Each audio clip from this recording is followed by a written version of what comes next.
सोचता हूँ 12 साल एक लंबा अरसा होता है। इस दौरान आपकी ज़िंदगी में क्या क्या छूट गया? जिंदगी में सारी चीज़ छूट गया सर। घर परिवार रिश्तेदार सारे छूट गए। हम लोग को बहुत हीन भावना से देखते हैं लोग, जो भी देखते हैं हम लोग को बहुत हीन भावना से। परिवार रिश्तेदार वाले उतना बात नहीं करते सर। और मैं 2 साल से गाँव में भी नहीं गया अभी तक। क्यों नहीं जा रहे? दुख है सर, क्या बोलूँ। मैं अपने दुख और पीड़ा को किसी पर सामना नहीं कर सकता हूँ सर। बहुत संघर्ष से पढ़ा हूँ, ट्यूशन पढ़ा के मैं 2012 से ट्यूशन पढ़ा के अभी तक मैं पढ़ाई किया हूँ और मैं कुछ भी हासिल नहीं कर पाया। 5 साल साइकेट्रिस्ट के चक्कर काटे हैं। खुद डिप्रेशन में था और बहुत पेन फेस करा मैंने लाइफ में। बहुत पेन फेस करा और बहुत पेन मतलब बहुत पेन और और सब यूपीएससी की प्रिपरेशन की वजह से, क्योंकि यहाँ पर यूपीएससी में 1000 से कम सीटें, 700-800 और 10-15 लाख लोग हैं जो उसमें लगे होते हैं किसी भी समय। आप जानते नहीं हो क्या आप कौन हो? आपको अपना पुराना शैक्षणिक रिकॉर्ड पता नहीं है क्या? आप कभी भी शीर्ष 20-30% में भी नहीं आए। अब आप शीर्ष 0.1% में कैसे आ जाओगे? लेकिन नहीं, इसी कोचिंग इंडस्ट्री के साथ फिर एक जुड़ी हुई इंडस्ट्री शुरू होती है जिसका नाम है मोटिवेशन इंडस्ट्री। और जय हिंद दोस्तों। तो कैसे हो आप सब दोस्तों? आज हम बताने वाले हैं कोचिंग इंडस्ट्री के बारे में, उनके डार्क रियलिटी के बारे में, और ये हम बताने वाले हैं कि हमको कैसे बचना चाहिए ताकि बाद में आपको पछतावा ना हो। देखिए, एक सिंपल मुद्दे पे आते हैं। जब आप टॉप 10 में भी नहीं आ पाएँ, टॉप 100 में से, यानी 100 बच्चों में से कभी आपका रैंक 10वें स्थान तक नहीं आया है, तो आप कैसे ये एक्सपेक्ट कर सकते हो कि मेरा 50 लाख बच्चों में से 10 लाख बच्चों में से 1000वां रैंक आ पाएगा या नहीं आ पाएगा? ये बहुत ही टफ विषय है। या तो आप उतना प्रिपरेशन करते हो। मैं ये बोलना चाहूँगा युवा वर्ग जो भी हैं, जो भी 10th या 12th किए हैं, तो आप ग्रेजुएशन के साथ साथ गवर्नमेंट जॉब की प्रिपरेशन साथ में कर सकते हो। और जब तक आपका ग्रेजुएशन कंप्लीट होता है तब तक आप प्रिपरेशन करिए। और ग्रेजुएशन के बाद चाहे एसएससी सीजीएल हो, चाहे ग्रेजुएशन की एलिजिबिलिटी पे कोई गवर्नमेंट जॉब हो, चाहे 12th की एलिजिबिलिटी पे कोई गवर्नमेंट जॉब हो, उसको आप ज़रूर अप्लाई करिए और प्रिपरेशन साथ में करते रहिए।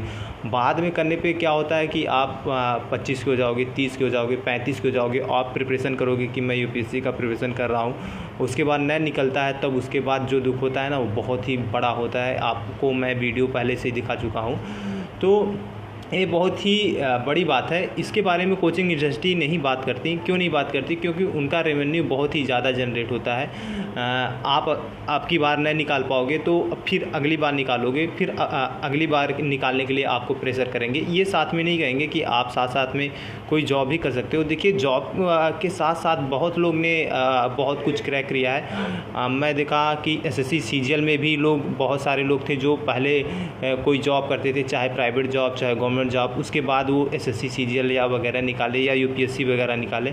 आप आदित्य श्रीवास्तव को ले लीजिए जो 2024 का यूपीएससी सीएससी निकाले हैं, वो भी जॉब करते थे। आर वैथिनाथन थे, मैताली सेठी हैं, बहुत सारे ऐसे लोग हैं जो कि जॉब करते हुए भी यूपीएससी और एसएससी सीजीएल जैसे टफेस्ट एग्ज़ाम दिए हैं और उसके बाद उनको क्रैक भी किए हैं। तो मैं ये कहूँगा कि आप साथ साथ में प्रिपरेशन भी करिए और जॉब भी आप साथ साथ में कर सकते हैं। चाहे आपका बिजनेस हो, चाहे आप जॉब करिए। अगर आप 25 के बाद 25 साल के ऊपर हो गए हैं तब, अब इनका रेवेन्यू इसलिए बढ़ता है कि 1 अटैम्प्ट, 2 अटैम्प्ट, 3 अटैम्प्ट, 4 अटैम्प्ट ऐसे आप देते रहो। उसके बाद उनका रेवेन्यू इसलिए बढ़ेगा क्योंकि उनका एक अमाउंट मिलता रहेगा जो कि आपसे वो लेते हैं कोर्स सिखाने के लिए।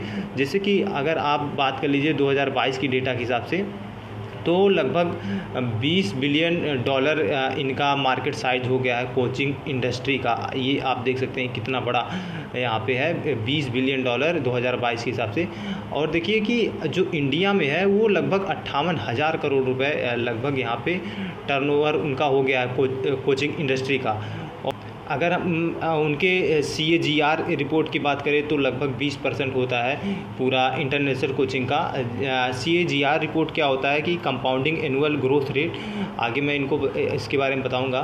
तो देखिए $20 बिलियन का पूरा मार्केट कैप इनका हो चुका है, 58,000 करोड़ इंडिया में हो चुका है, और ये बढ़कर 2028 में 1 लाख से ऊपर यानी 1.33 लाख करोड़ रुपए हो जाएगा 2028 में। ये बहुत ही बड़ी बात है। और इनका जो एनुअल ग्रोथ रेट है वो नियरली 15% देख सकते हैं आप, वहाँ पे इनका मार्केट साइज हो जाएगा, बढ़ रहा है इस सब। देखिए इंडिया का जो CAGR रिपोर्ट है उसके अकॉर्डिंग उनका कितना ग्रोथ रेट है, तो वो है 14.4%। ऐसे यूनाइटेड स्टेट का देखिए 7.5%, यूनाइटेड स्टेट का यानी अमेरिका का इतना कम है यहाँ पे, और इंडिया का फिर उसके बाद अगर फ्रांस का देख लीजिए CAGR रिपोर्ट 13.8, जर्मनी का 16.3%। ये सब मतलब कि compounding annual growth rate ratio है जो कि इन देशों का है, जो कि कोचिंग इंडस्ट्री का है। तो अगर पॉवर्टी की बात कर लेते हैं कि पॉवर्टी के रीज़न क्या क्या हो सकते हैं, तो आपको पता होगा पॉपुलेशन। तो मैंने कई सारे ऐसे नोट लिखे हैं जैसे कि इंडिया में जो पॉवर्टी या अनएम्प्लॉयमेंट है वो रोड मैप से भी बहुत ज़्यादा इश्यूज़ रखता है, कोस्टल एरिया पे डिपेंड करता है, पॉपुलेशन पे डिपेंड करता है, कैपिटलाइजेशन पे डिपेंड करता है, मॉडर्नाइजेशन पे डिपेंड करता है, अनस्किल पे, फेमिनिज्म पे, बहुत सारे ऐसे रीजन्स हैं जिन पे ये वेरीज करता है। इसके सभी चीज़ों के बारे में बात करते हैं। देखिए पॉपुलेशन की पहले ऊपर बात कर लेते हैं। तो पॉपुलेशन में जो इंडिया का अभी पॉपुलेशन है वो दुनिया के 1/6 यानी हर 6वें आदमी में से, हर 6 आदमी में से 1 आदमी इंडियन है। और बात कर लेते हैं डेंसिटी यानी घनत्व के बारे में। तो देखिए कि जितना ज़्यादा घनत्व रहता है उतनी ज़्यादा संसाधनों की कमी होती है। संसाधन मतलब रिसोर्सेज।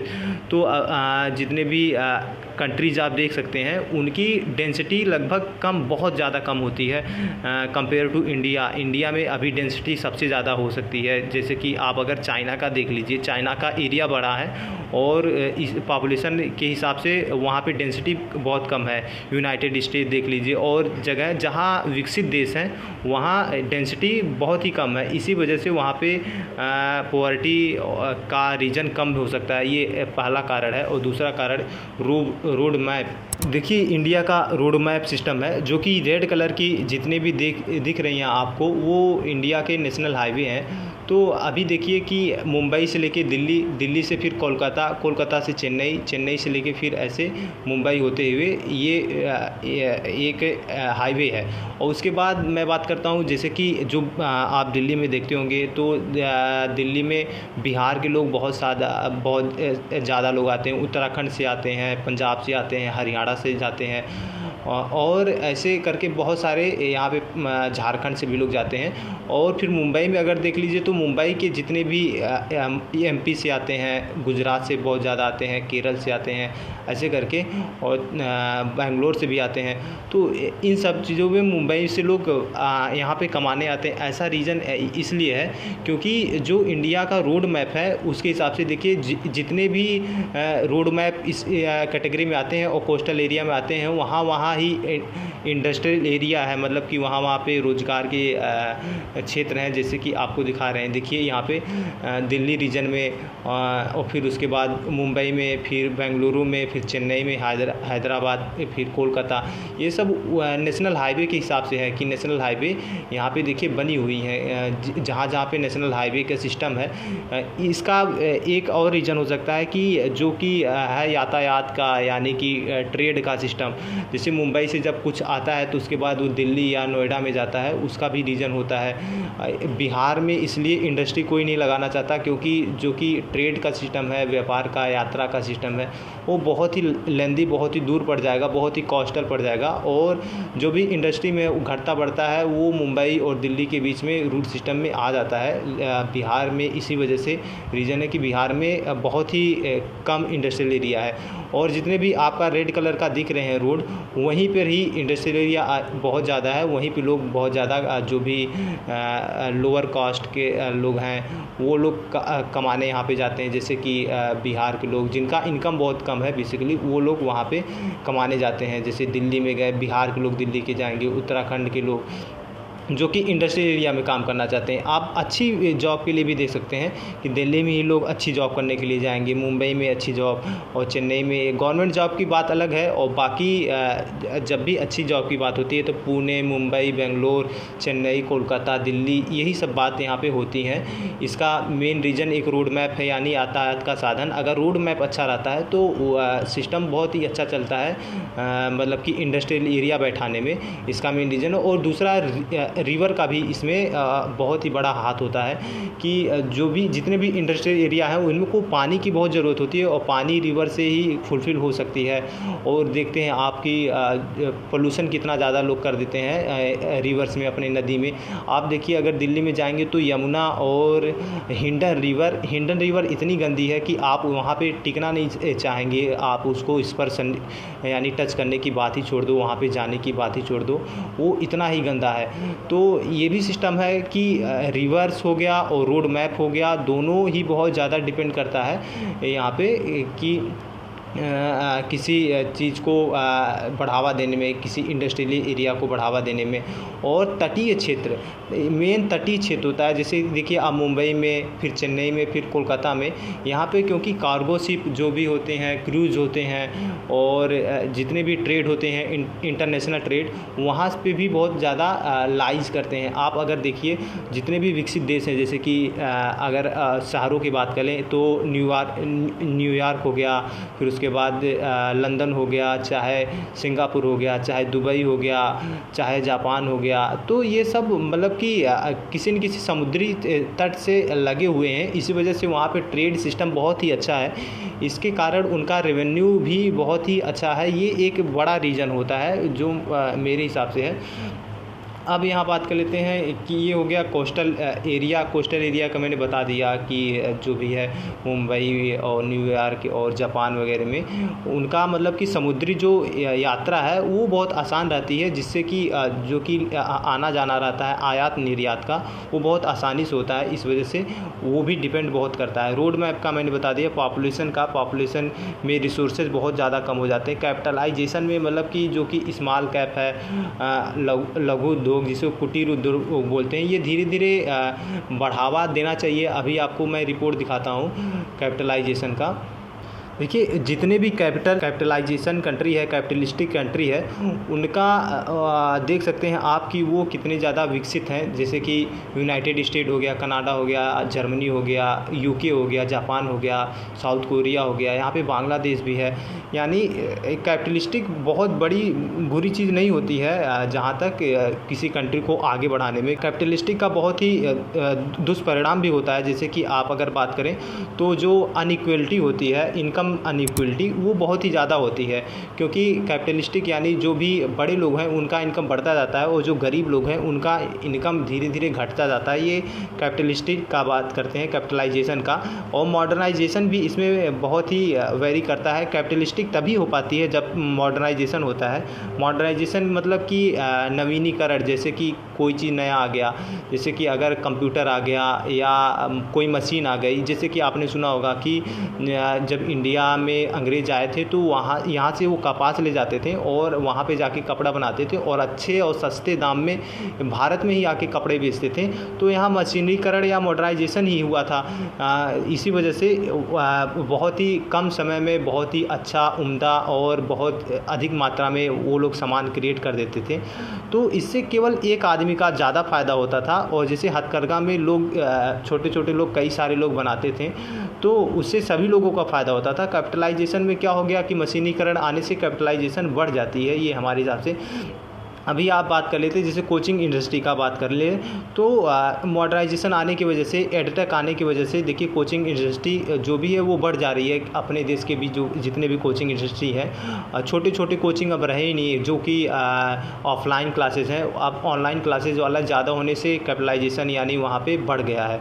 और शॉप्स वगैरह आप देख लीजिए, शॉप की फिर ये सब मतलब कि मॉडर्नाइजेशन से कैपिटलिस्टिक बढ़ जाती है। और ये बहुत ही दुष्परिणाम वाली घटना है कि ऐसा नहीं होना चाहिए। ऐसा होने से जो कि इनकम अनइक्वलिटी है वो बहुत ही ज़्यादा गैप आ जाता है उनमें, चाहे वो पॉवर्टी का हो गया, चाहे इनकम अनइक्वलिटी हो गया, अन्य चीज़ों में, चाहे वो रिच और पुअर पर्सन के बीच में हो गया।